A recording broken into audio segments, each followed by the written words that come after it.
subscribe before you close your eyes.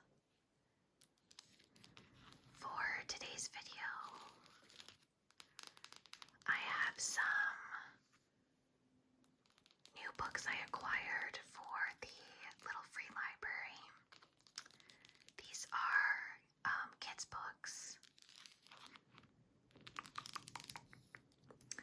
And I should clarify, these are not new books that just came out. They're just books new to my collection for the little free library. And I actually found some that were on the reading list for the local schools here. So the kids are required to read certain books, and those are provided by the school. However, they're also required to do several more book reports on books that they get to choose to read. However, those books also come from a list. But the kids are responsible for acquiring those books themselves in order to do the report. So I got a hold of the list of those books that they can choose from, and I found quite a few actually that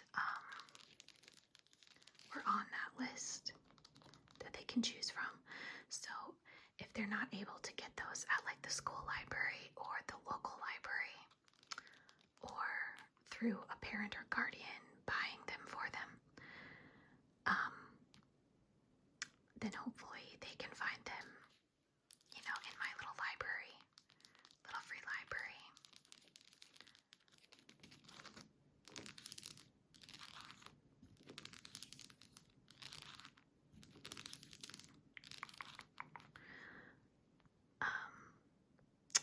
Reading and writing and literacy is really important to me.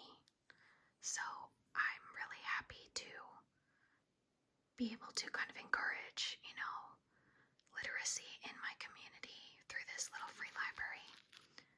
And I'm always looking for ways to kind of further that mission. I really have to thank my parents for, one, helping me build the library, and two, finding most of the books for me for the library. They go to local sales in the area where they live, book sales, thrift book sales, and they get so many books for the little free library. So I'm really excited to be able to add some of these books that are on that list that they can choose from to do their book reports from. So let's get into this and start reading the backs. So the first one is actually on the list that they can choose from. The first two are on that list. So this is called Gunpowder Empire by Harry Turtledove, and it's like a kids historical fiction involving the Roman Empire. So it's got a lot of historical facts about ancient Rome and the historical events that occurred at that time, but also there are modern elements that help draw the kids in and keep their attention and make it relevant to them so that they're interested in reading about the Roman Empire. So the synopsis. Jeremy Salter is a teenager growing up in the late 21st century. During the school year, his family lives in Southern California, but during the summer, the whole family lives and works in the city of Polisso, on the frontier of the Roman Empire. Not the Roman Empire that fell centuries ago, but a Roman Empire that never fell. For now, we have the technology to move between timelines and to exploit the untapped resources of those timelines that are hospitable to human life. So we send traders and business people, but as whole family groups, in order to keep the secret of cross-time traffic to ourselves. But Jeremy's parents dug back home for emergency medical treatment. The gateways stop working. So do all the communication links. Jeremy and his sister are on their own. Poliso is suddenly under siege. And there's only so much you can do when cannonballs are crashing through your roof.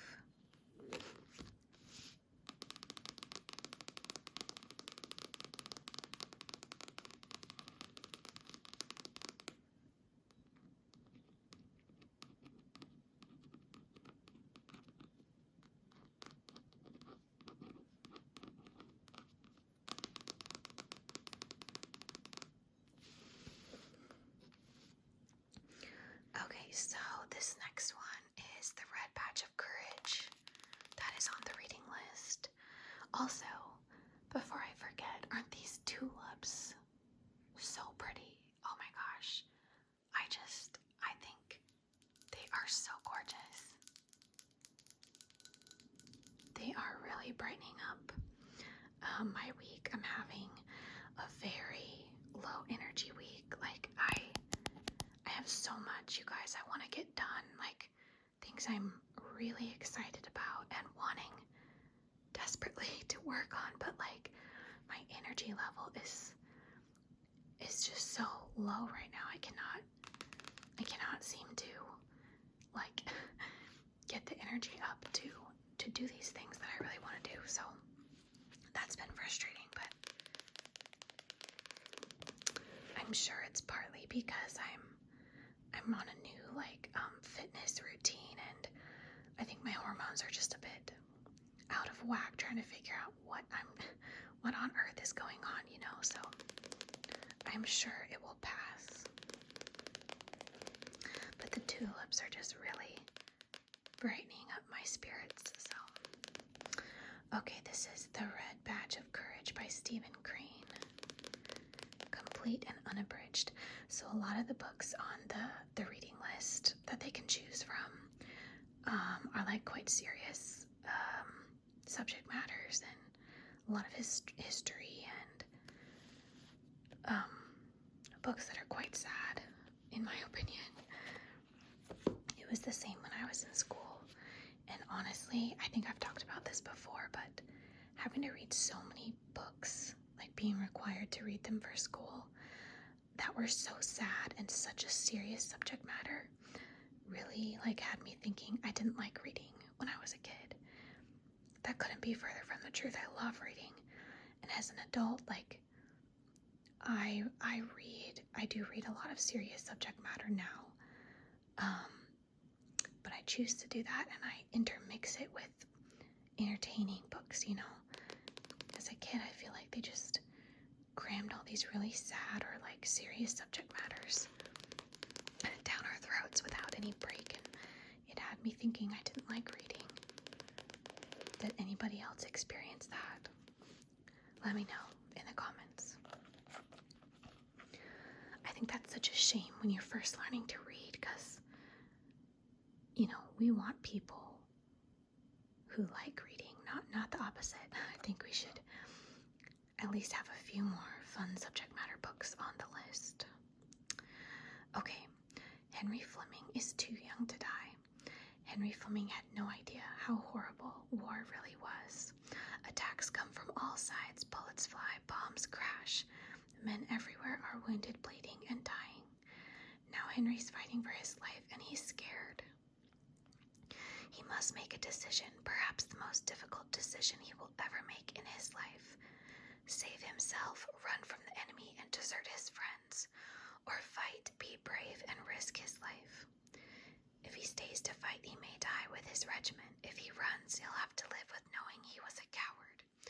Can Henry find the strength within himself to earn his red badge of courage?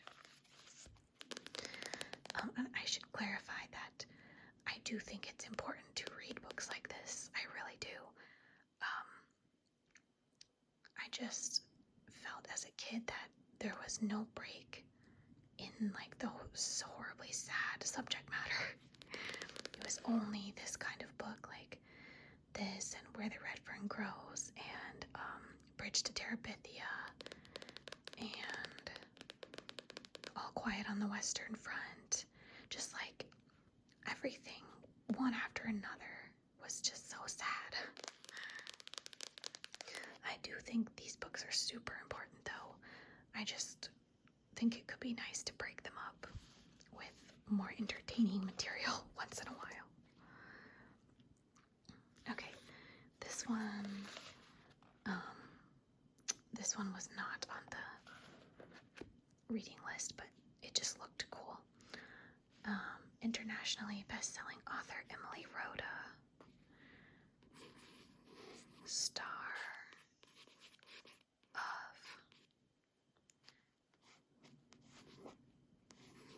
Del Dora, Shadows of the Master. Doesn't this cover look cool? This like ship and the stars and the ocean. There's a cool island. This girl looks really interesting, mesmerizing. I just really like the cover. Let's see, I was trying to see if it was, book 1. Okay, so Britta has always wanted to be a trader like her father, sailing the 9 seas and bringing precious cargo home to Del Harbor. Her dreams seemed safe until her father's quest to find the fabled staff of Tyr ended in blood and horror. Now his shamed family is hiding, and his ship, the Star of Del Dora, belongs to the powerful Rosalind fleet. But Britta's ambition burns as fiercely as ever when she suddenly gets the chance to win back her future. She knows she has to take it, whatever the cost. She has no idea that shadows from a distant haunted isle are watching her every move. Doesn't that sound interesting? Sounds like a super cool adventure book. This one was on the reading list. This next one, Silent Thunder, a Civil War story. Andrea Davis Pinkney. This is just, this book was thrifted, so this was on there. I could take a hairdryer and try to get that off of there, but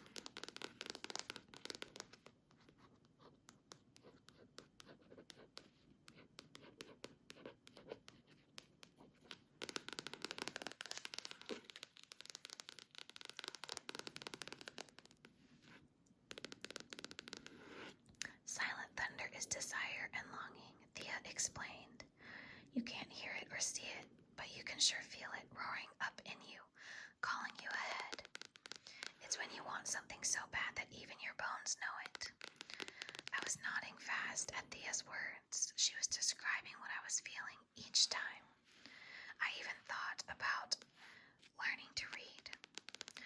Roscoe's got his own Silent Thunder raging up in him, Thea said. I pray it don't push him to do something foolish, the way it did with Clem. It's his reading, ain't it? I figured. Thea nodded. That's only a piece of it. The rest ain't for you to know. I'm only telling you so as you understand that every soul, a man's, a woman's, your very own brother's, carries some kind of silent thunder.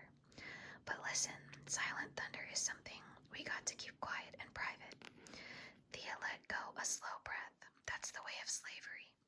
Summer, she said, anything that makes you feel good has got to stay cooped up, like a toad wriggling inside a croaker sack.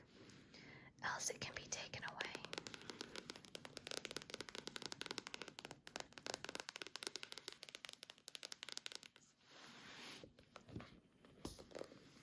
Okay, and then this one.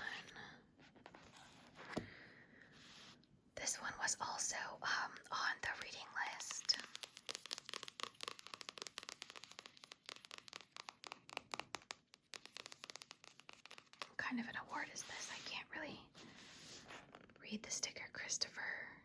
Christopher Award. Shooting.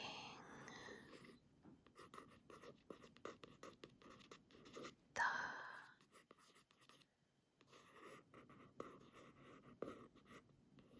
Moon.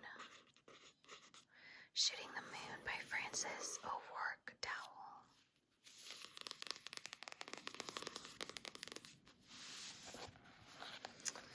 Okay. When 12-year-old Jamie Dexter's brother joins the army and is sent to Vietnam, Jamie is thrilled. She can't wait to get letters from the front lines describing the excitement of real-life combat, the sound of helicopters, the smell of gunpowder, the exhilaration of being right in the thick of it all. After all, they've both dreamed of following in the footsteps of their father, the colonel. But TJ's first letter isn't a letter at all. It's a roll of undeveloped film, the first of many. What Jamie sees when she develops TJ's photographs reveals a whole new side of the war. Slowly the shine begins to fade off of army life and the colonel. How can someone she's worshipped her entire life be just as helpless to save her brother as she is? From the author of the Edgar Award-winning Dovey Coe comes a novel, both timely and timeless, about the sacrifices we make for what we believe in and the people we love.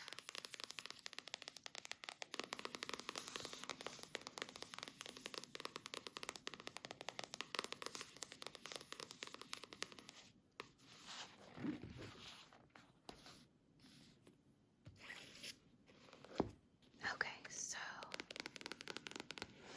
this one was also on the reading list. This is The Voyage of Patience, Goodspeed by Heather Vogel Frederick.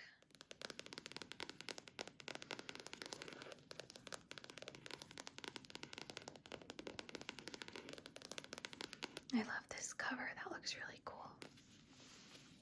I love books about like sailing on ships and this kind of time period. There was this book called The Wanderer that I read when I was a kid. I loved so much. It was kind of the same vibe. So October 1835, Patience Goodspeed, almost 13 years old, departs from Nantucket aboard her father's whaling ship. Between kitchen duty and whale blubber stench, this voyage is far from a pleasure cruise. At least Papa lets Patience assist the ship's navigator, since she's so good at calculations. But the smooth sailing doesn't last long. Mutinous mates maroon most of the crew, including Patience's father and brother, on a deserted island. Can Patience rescue everyone before it's too late? See, that sounds really interesting, and obviously, like, that situation would be quite serious to be in, but it's like exhilarating to read about, and you want to keep turning the pages to see how it turns out. So I like that one versus like some of those other books like Red Patch of Courage, and I'm sure this Shooting the Moon book, even though I haven't read it myself, I'd be like dreading turning the next page because I wouldn't want to know the next terrible thing that was about to happen. I like took it in so I don't know, so personally, and it would like tear me up and then I'd have a terrible time even talking about it in class. Of course, by the time kids get to like high school, it's definitely important for them to be reading, you know, serious subject matters, but I just wish like reading didn't feel so it like brought me down because of how sad all the books we had to read were as a kid. And it wasn't until like towards the end of college that I started reading again for like enjoyment, and I was like, wait, I love this. Like, why did I think I hated reading?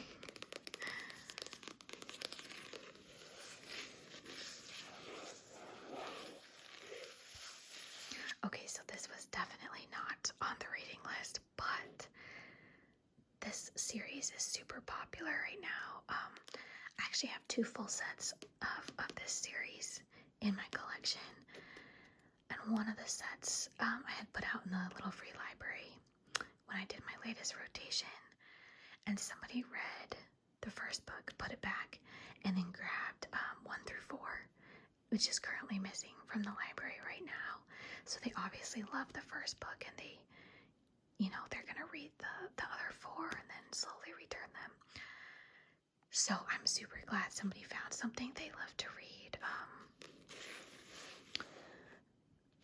So that is why I got even another copy, because this has been like flying out of the little free library.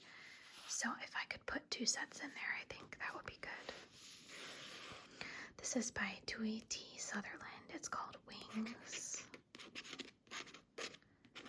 of Fire. The Dragonette Prophecy. This is book 1. So, to me, this is one of those books that's like highly entertaining and makes you like love reading. So, I love that. Okay, the Dragonettes are coming to save the day. Clay has lived his whole life under the mountain. The Mudwing Dragonette knows that war is raging between the dragon tribes and the world outside. A war that he and 4 other Dragonettes are destined to end, according to the mysterious prophecy they've been taught. The 5 chosen Dragonettes were stolen from their homes while they were still in their eggs and hidden away for years, all to fulfill the prophecy. But not every Dragonette wants a destiny, and when danger threatens one of their own, Clay and his friends may choose freedom over fate, leave the mountain, and set the dragon world on a course that no one could have predicted.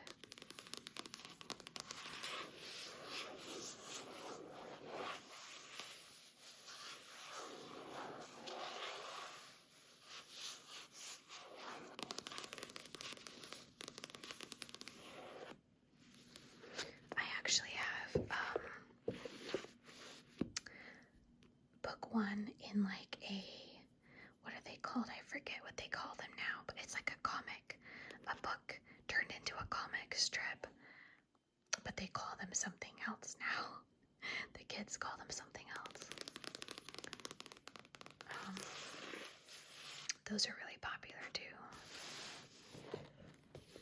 Alright, and then I have this one. This was not on the list, but I think it sounds so cool. This is called The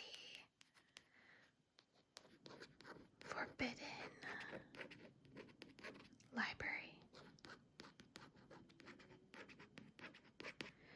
Books open new worlds, especially for Alice, by Django Wexler.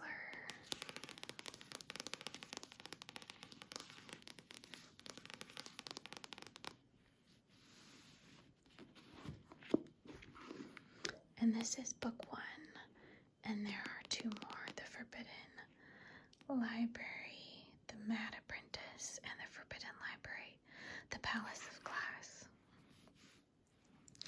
Alice can't resist the library, but it's going to take all her courage and wits to survive the challenges within.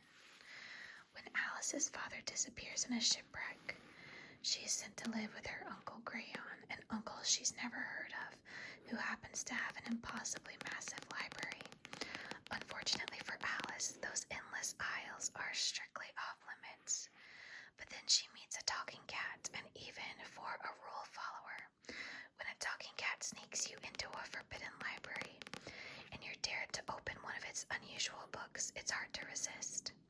Soon Alice finds herself inside the book, and the only way out is to defeat the monster within. The best stories have happy endings. Is Alice strong enough to create one of her own? This sounds so cool.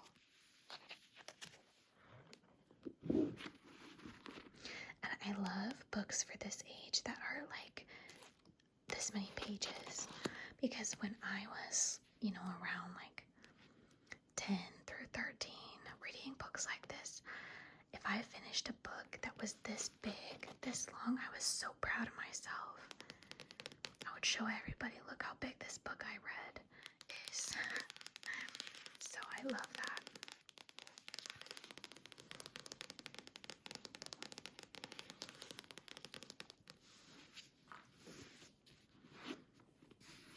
Alright, this one was on the reading list. This is called Rebel Heart.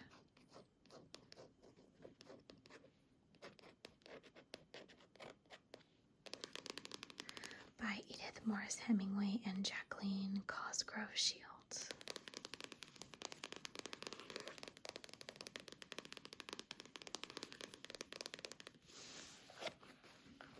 Okay, Rebel Heart is the story of a young Confederate spy who lived in the mountains of West Virginia before it became a state.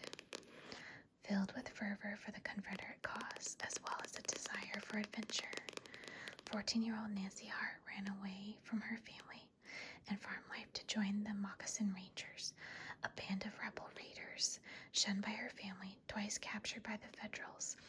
And with a price on her head, Nancy soon found herself in a day-to-day struggle for survival, making her story an amazing mixture of Civil War fact and folklore.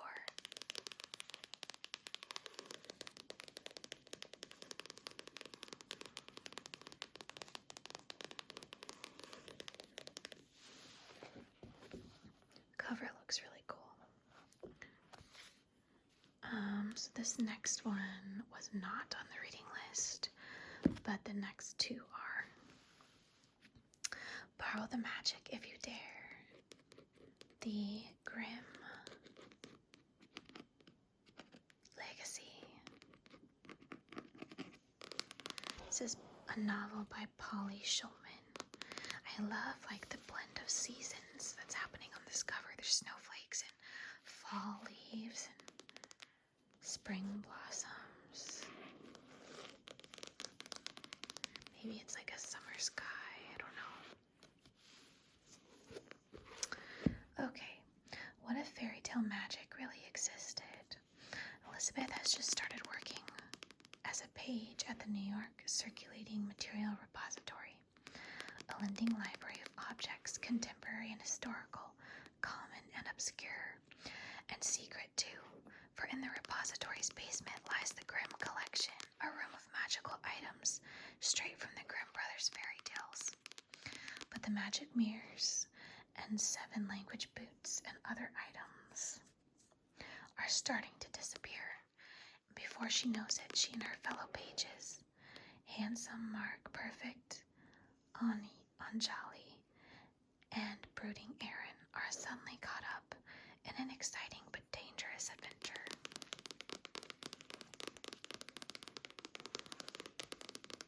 That sounds so good. Oh my gosh. I want to read this.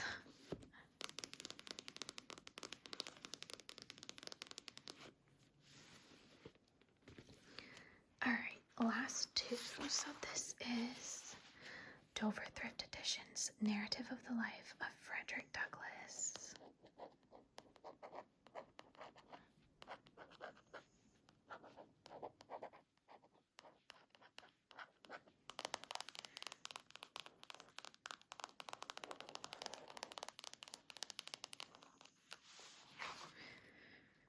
Let's see.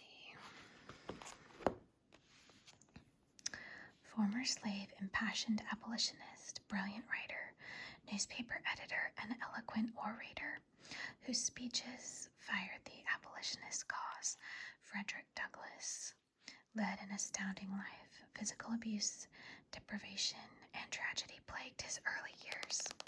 Yet through sheer force of character, he was able to overcome these obstacles to become a leading spokesman for his people.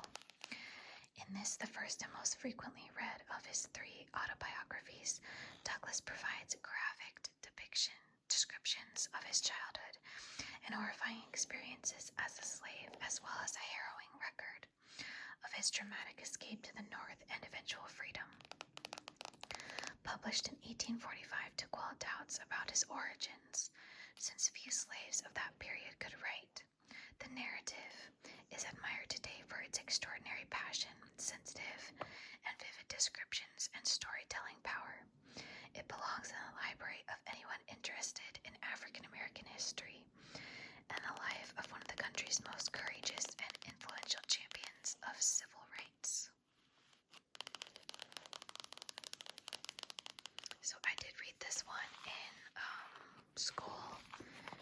This one was very good.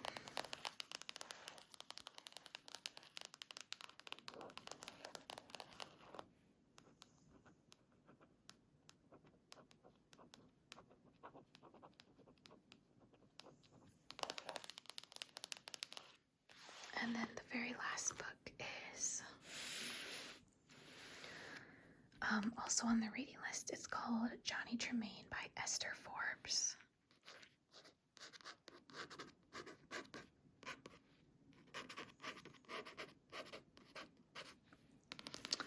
And it is a John Newbery Medal Award winner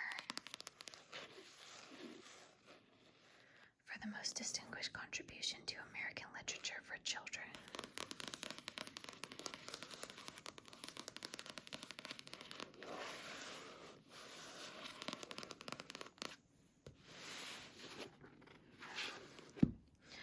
Johnny Tremain, a young apprentice silversmith, is caught up in the danger and excitement of Boston in the 1770s, just before the Revolutionary War.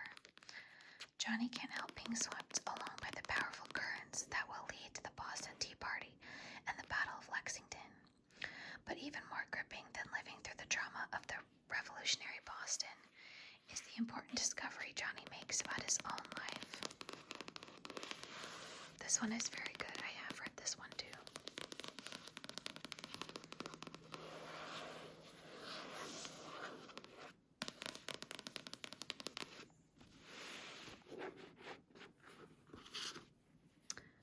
Alright guys, well, that was all the books I had to share with you today.